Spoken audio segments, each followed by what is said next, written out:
healthcare system of India has been on a back seat for a long time, and the ongoing coronavirus pandemic has only exposed a poor healthcare system.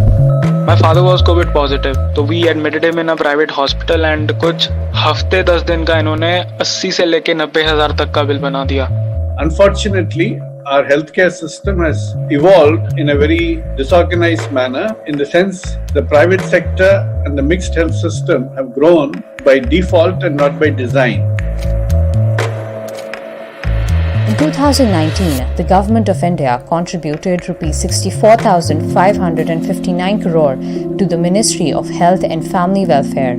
India spends about 3.6% of its total GDP on healthcare compared to 17% of the US. Apart from poor funding, there is a massive rural-urban area gap when it comes to availability of healthcare. Despite 71% of the country being predominantly rural, the proportion of doctors and nurses in rural areas are 34% and 33%. There is a clear-cut political element involved here.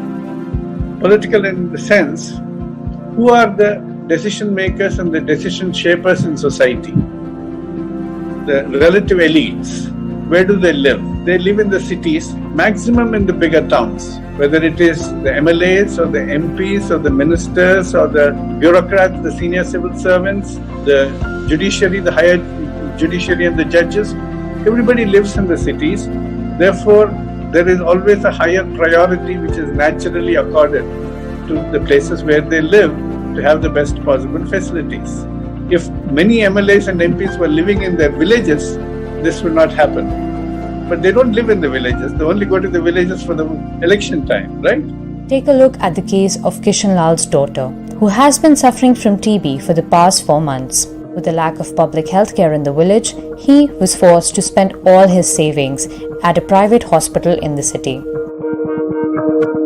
इनको यही तकलीफ थी, इनको TB की बीमार बन गई, बुखार आया, बुखार टूटा नहीं उससे इनके TB. Tuberculosis isn't new to India.